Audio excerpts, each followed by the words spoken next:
Welcome and thank you for tuning in to the 412 Double Play Podcast. Minor league action in full swing this week. The Pirates had a very cold and snowy home opener, but rebounded in the next two games. We'll talk all about this, but I am, as always, your host, Michael Castrogano. Joining me, my Double Play partner, Ed Wassel.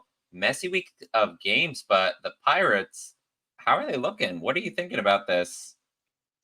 I mean, even though they lost the home opener, it was still a really competitive game against one of the top AL teams. So that's all signs are positive right now. Yeah, that's definitely something that can be motivating. And I know last season they had the series against Houston pretty early on. We lost 2 of 3 against them. So all the hype about, oh, are they not legit, kind of proved that we were not.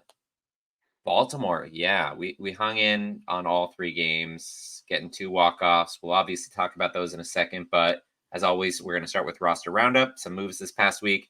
Left-handed pitcher Jackson Wolf, previously DFA'd at the start of the season, was traded to the Padres in exchange for minor league infielder Kervin Pichardo.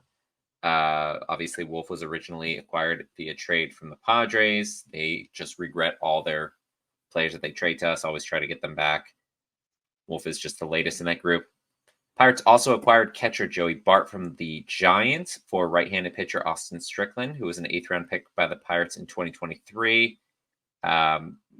Jason DeLay was placed on the 10-day injured list retroactive to April 1st due to reported right knee inflammation, which was the reason they traded for Bart. Right-hand pitcher Colin Selby was DFA'd to clear space on the 40-man for Bart.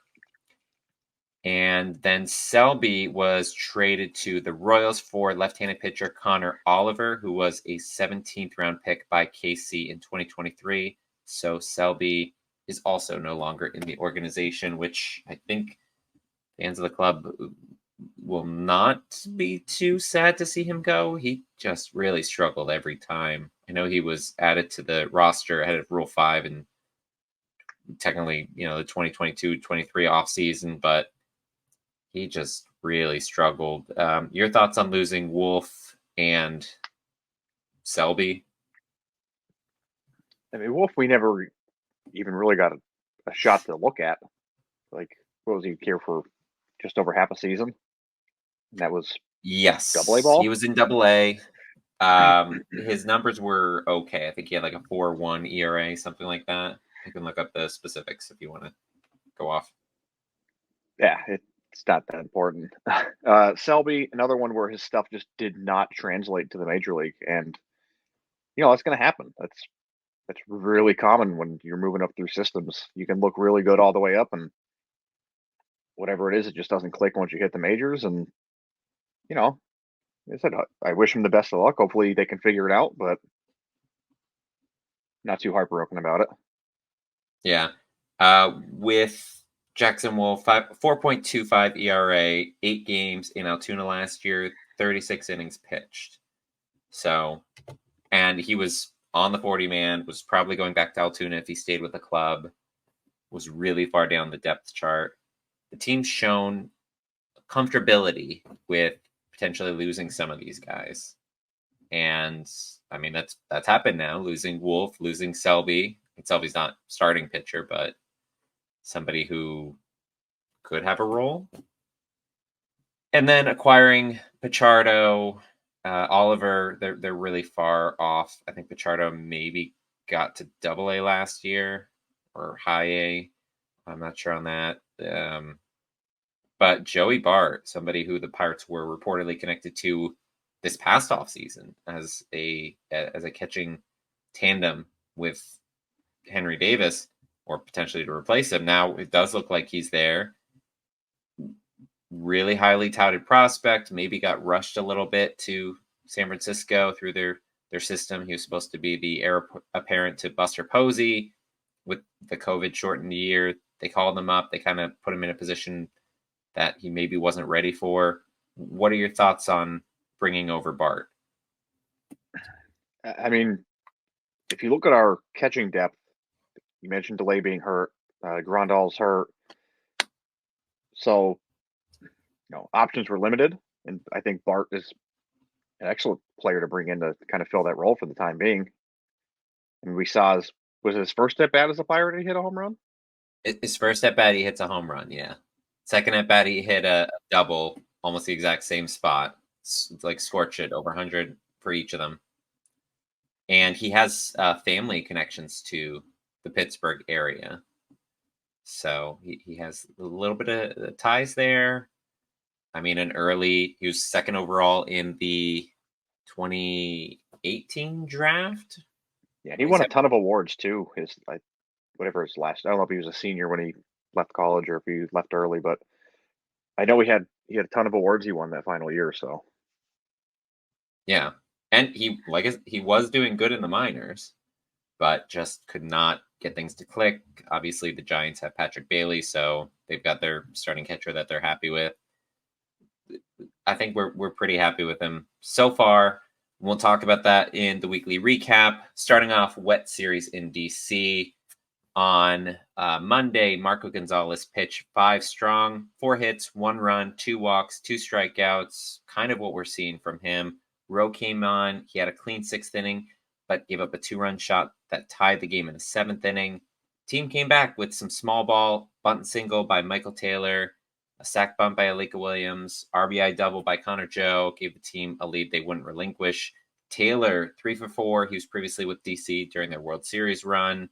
So really big return for him. Joe, Reynolds, Alika, Cutch, and Davis each had a multi-hit day for an 8-4 win. Had a day off Tuesday, bit of a hangover for Wednesday. Mitch Keller starting for the Pirates. He struggled with location. Second poor start to lead off the season. 5 runs, 4 earned over 5.1 innings, 2 walks, 5 punch-outs. First game facing a starting right-handed pitcher, former Bucko Trevor Williams. The team just could not get to him. He went 5.1 innings, allowing just 2 runs. Sawinski was a bright spot for the team. He went 2 for 4 with his first homer of the season. The team managed just 4 hits combined, 4 walks in the game while striking out 13 times, losing 5-3. Game 3 start time was delayed due to rain on Thursday, but the team came out roaring. 4 runs in the first inning. They added another one in the second, sent 8 men to the plate in the first frame. Martin Perez, pitching on his birthday, 6.2 innings, 2 runs, 6 hits, 2 walks, struck out 6. Taylor had another 3-hit game. Joe homered. Bednar got his first save as the team won the rubber match 7-4. So I'm going to jump into the home opener in a second, but facing the Nationals in DC, they're not too far off from the Marlins in that I don't expect them to be competitive this season. They do have some young players that maybe the Marlins, who have been kind of hampered by injuries. Yuri Perez, they announced this past week, needs Tommy John surgery, so his year is over. Their pitching depth is ravaged. Nationals, they kind of have some young talent. They've got Mackenzie Gore, they've got CJ Abrams. Does the series in Washington and beating the Nationals, taking 2 of 3, does that mean more or less than winning games over the Marlins? Do you think it's equal? I'd say it's probably equal. Like you had mentioned, there's a lot of similarities between the two teams. Neither of which that you expect to be going to be very competitive this year. But there's always a surprise team out there, so you never know. But Right. they're not like overflowing with talent right now. They're still, in the lower levels.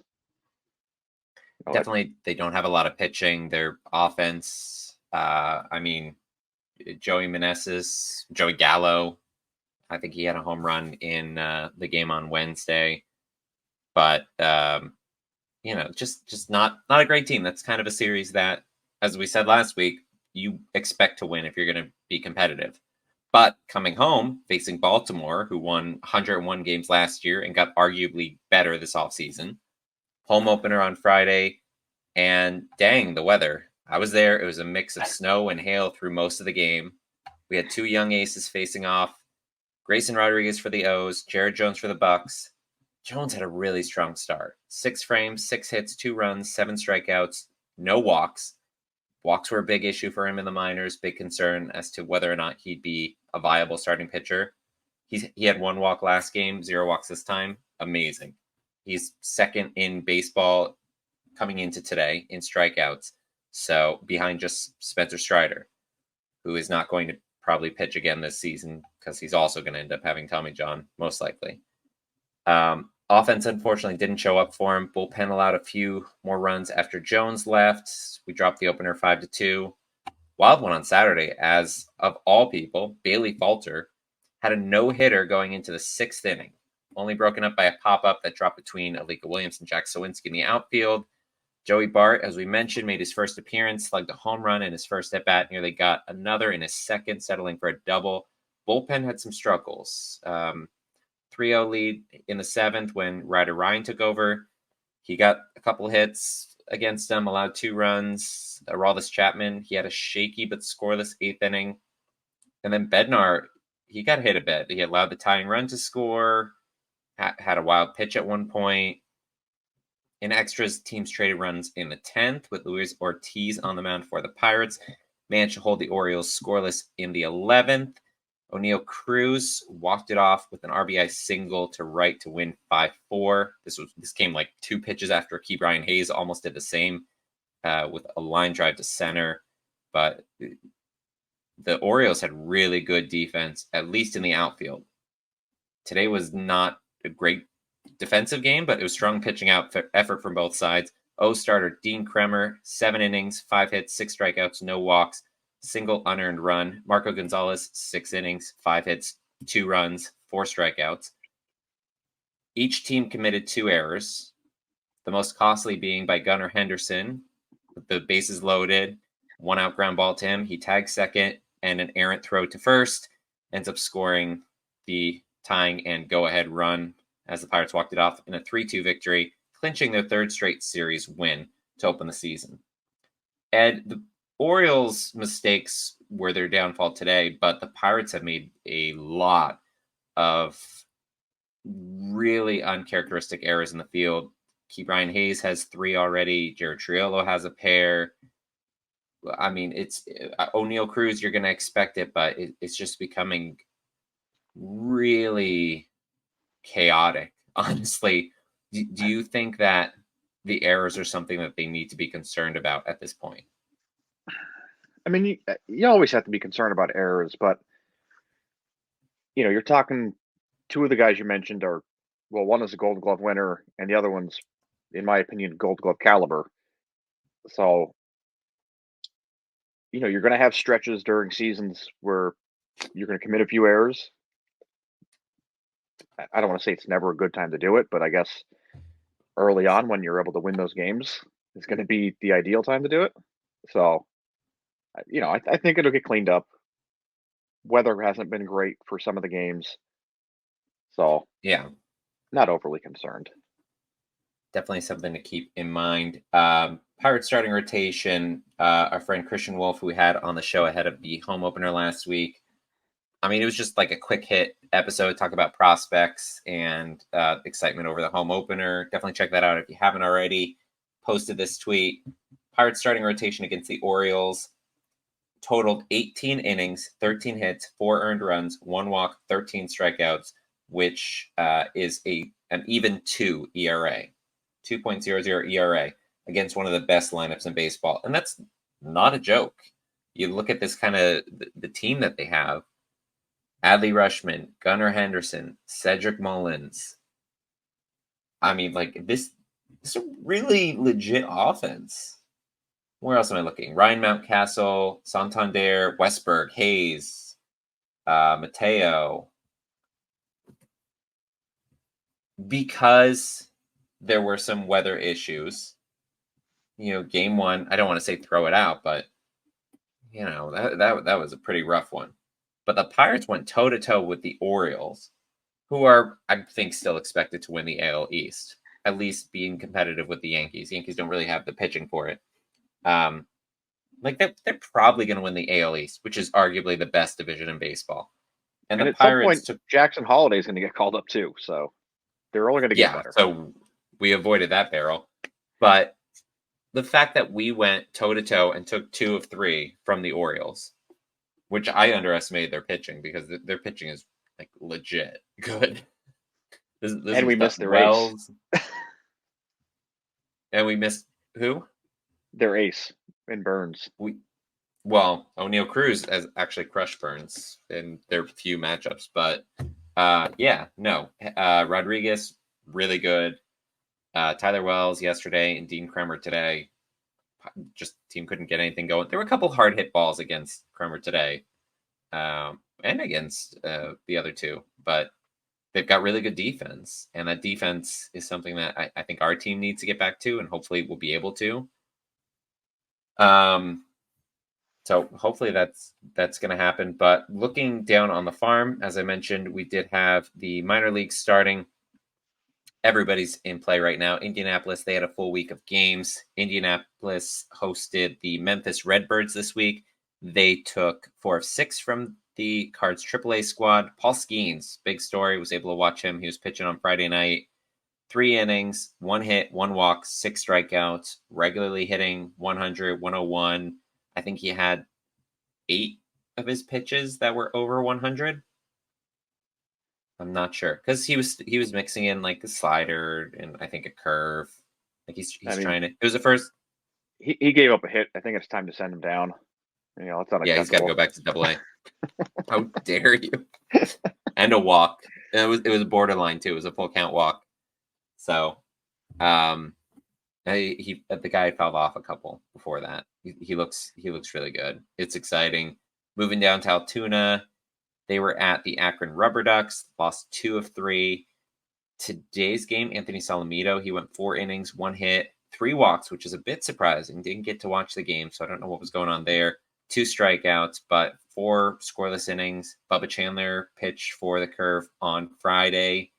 I think he went 4.2 innings. He did give up 2 runs, but he struck out a couple.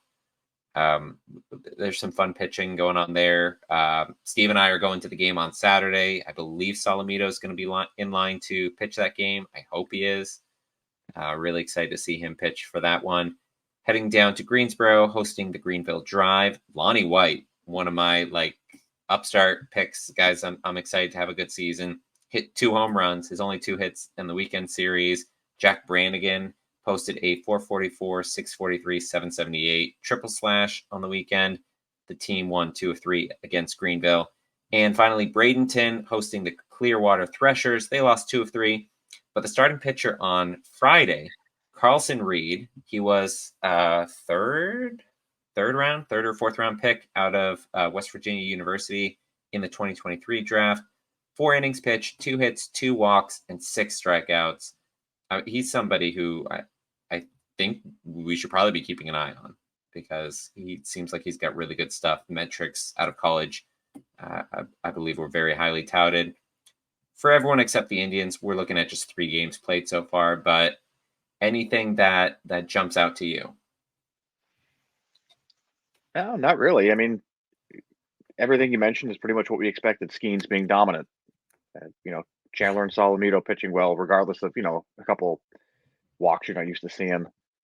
Lonnie White, another one where we've been waiting since he's been drafted to have a healthy season where we can get a good look at him.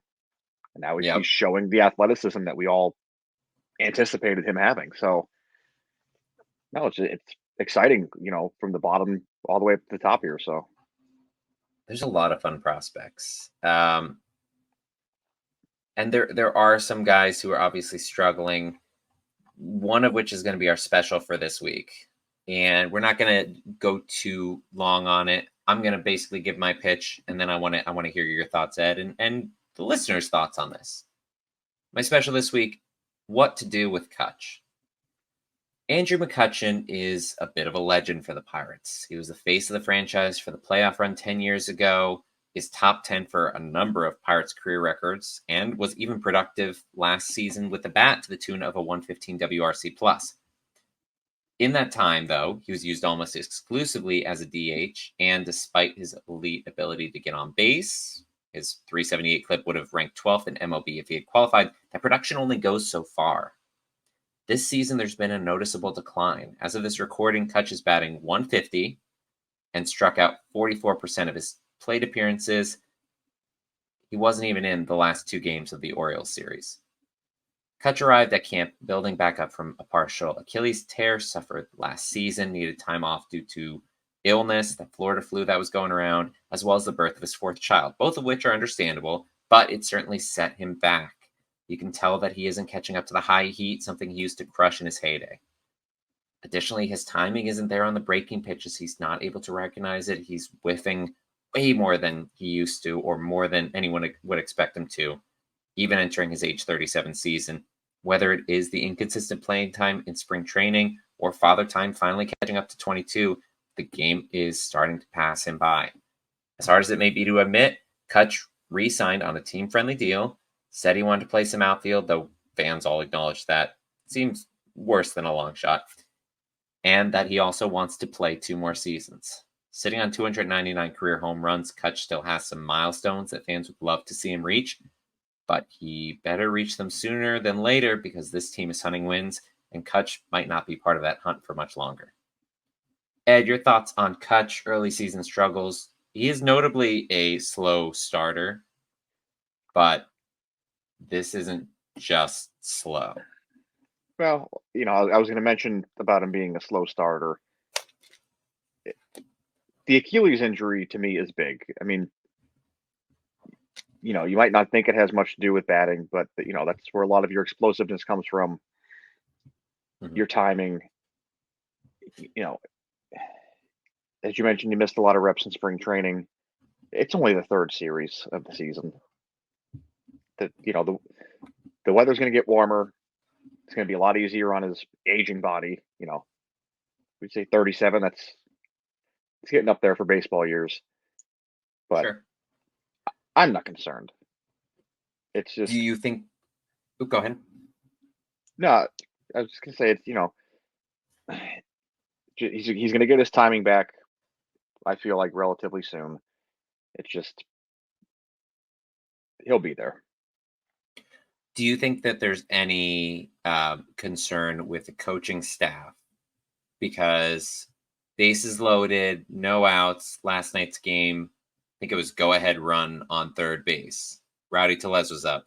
They didn't pinch hit for him. They didn't bring in Michael A. Taylor, who also didn't play today. And they didn't bring in Cutch, who also didn't play today. So I don't know if there's injuries with either or both of them, but do you think that there's any concern that with the organization that Rowdy, who I think he had 3 hits going into that at bat, but that they felt he would have a better chance at getting a hit in that situation or getting the ball in play than Cutch. He popped out on the first at bat or the first Well, pitch of the at bat, but who else was available at that point? on the bench it was Cutch, Taylor, Davis. I think Aliga Williams, was he in the game? No, he was in Because the you got to game think, already. if you put Cutch in and you don't score any runs, who's playing first base? Hayes was also there. Well, Connor Joe was in the game, so he could have shifted over, and then you put Michael A. Taylor in the outfield. Yeah, but I don't I know. mean, you figure ideally you walk it off in that situation. They managed to walk it off, a little bit later, but no. I mean, I don't see any concerns there. He said if he was coming into that bat with 3 hits on the day already, you're sticking with the hot bat. sure, yeah. Not someone that's sitting on the bench that's stiff from the crap weather they've been sitting through. I mean, I hope that he is able to turn things around. Series against Detroit coming up, and the Phillies. I was wearing my 22 jersey. He said, not saying but saying to black it out. So it was a pretty blacked out PNC Park on Friday. I mean, just to kind of like take a break from discussion here, but was able to meet up with some of the other podcast guys, some of whom I've met before, some of them, haven't met in person. Gary Morgan, obviously Pirates Fan Forum. Josh from Bridge of October, we met at Pirates Fest, but he was there. His brother Jake was there, who we did the crossover episode a couple months ago with. Ethan Smith with Locked On Pirates. So it was cool getting to like sit and talk with those guys and hang out and meet some people who we saw it at Pirates Fest, like Pirates Queen and Scrivener, and you know, it was a fun atmosphere. It's freezing. God, the hail. I was just hanging out at center field. I had some libations to keep myself warm, and I got two Manny's pulled pork sandwiches and a normal hot dog because I saw people posting about the Renegade, and I was like, I don't even want to go search for it, and I had no. we joked about it, but I had just no interest in it. I don't like pickles, and I feel like that might be kind of a thing you need to like for that. You can take them off. Yeah, but yeah, it was a fun time. I posted a piece talking to some other people about what opening day means to them. Even talked to Christian on the episode last week, and it's a different kind of energy. Even with like the snow, hail, sleet mix, fans stayed the whole game. And Jared Jones, his stuff is legit. It's legit in person. It's legit on TV. Like I'm not saying rookie of the year, but he's definitely opening some eyes. Looking ahead, we've got a 2-game set against the upstart Detroit Tigers at home before heading east for a 4-game series against cross-state rival Philadelphia Phillies. So let's talk Tigers. They are very good. Currently sitting 6-3. Pirates are 8-2. Right now, the matchups look like Reese Olson versus Mitch Keller on Monday, and then Casey Mize versus Martin Perez on Tuesday. So we're avoiding Tariq Skubal, who was my pick for the AL Cy Young over there. But yeah, Tigers, they've got a pretty good rotation. What are your thoughts on these matchups? I'm not too familiar with Olson, honestly. Uh, but at this point, I mean, Keller hasn't been himself to start the year, so to me that could be tough.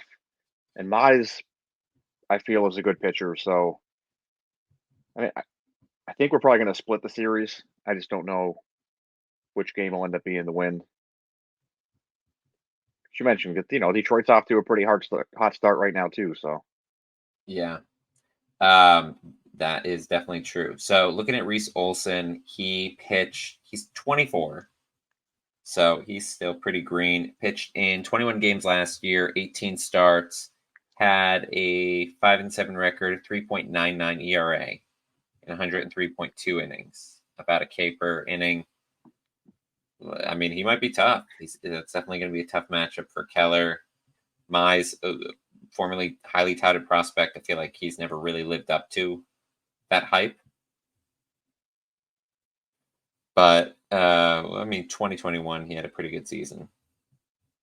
Yeah, I mean, 1-1 is understandable. I don't want to get too aggressive and say that we're going to win them both just because we've been so good and we're going to win every series. But you run into a team like Detroit, and a lot of people came into the season underestimating them, saying, "Oh, the Twins are going to run away with that division." This is another one where I'm like, "Yeah, Detroit's not bad." Like the Brewers. The Brewers are not bad. I mean, I don't like them because I'm a Pirates fan, but like they're gonna be a competitive team. Detroit's gonna be a competitive team. So your prediction was 1-1. yep. All right. I will say Detroit also hasn't had great opponents. They faced the Mets and they faced Oakland. Hey, you can only face it on your schedule. Yep. So we'll see how that goes. Heading to Philly, another tough opponent. Right now, matchups appear to be Jared Jones versus Southpaw Ranger Suarez, Bailey Falter versus another lefty, Christopher Sanchez, Marco Gonzalez versus Spencer Turnbull on Saturday, Mitch Keller versus Zach Wheeler on Sunday. You're potentially going to a game this upcoming weekend. Have you been to a game at Citizens Bank Park before? I have not. Oh, okay. It's a nice ballpark. We talked about some food for you that you should need to try. But Yeah, yeah. Phillies team. What they're currently 4-5, but I think they've had harder opponents than. Let's see, they faced the Reds and the Nationals, and to And the open the season, Braves. they faced the Braves. Oh yeah, Braves took 2 of 3 against them. Okay. Um, yeah, they're always going to be tough. What are your thoughts on that 4-game series? I don't hate the matchups. No, I don't hate the I mean, I matchups don't either. I don't love having to face Zach Wheeler at all, but That yeah, I kind of you know when I heard his name because I was hoping we can avoid him. I mean, if there's one pitcher in that rotation we can avoid, that would be him. I'll take Nola yeah, over him every day. But man, their lineup's just so good too. That's the issue. It's one thing to face good pitchers, but it's like playing the Braves, where it's like almost 1 through 9. You got to worry about who you're pitching to. yeah. Harper. I mean, Harper pretty much just had that one game where he hit 3 home runs. Let's say that he hasn't been great,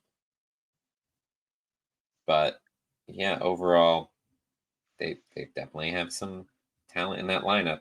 I've heard Harper hitting 290, Rio Muto hitting 300, Brandon Marsh hitting 280. Predictions for the outcome on that series? I want to be aggressive on that series, and I may regret it, but I'm going to say they take 3 or 4 against the Phillies, mainly because of the starting pitching matchups. Yeah, I that's the way I'm leaning too. Zach Wheeler one is tough. As much as I think Keller's eventually going to get it together, his big issue is the cutters not working for him. He got really reliant on it at times last season. I don't know why. Maybe it's just easier to throw, but if you're getting bad results, you got to try to find something else that's also not too hard on the elbow. Yeah, like that's He's the thing with that matchup. Keller can have an outstanding game and only give up 1 or 2 runs and still end up with the loss. sure. Wheeler's So just tough. yeah, Suarez and like Suarez and even Sanchez are good, but Jones has been like really, really good. And this is a very strikeout heavy Phillies lineup. I think they're going to K a bunch against him a bunch. And Bailey Falter, I don't know. Maybe he found something this week. Um, at the Marlins game, he gave up 4 or 5 runs in that first inning, and without then even getting like out. he yeah didn't get anybody out, and then it just clicked, and he didn't allow a run for the next 3 innings, and he allowed 1 run in the fifth. Like he went 5 innings or 4 and change, something like that in that start. But he's just been lights out since then.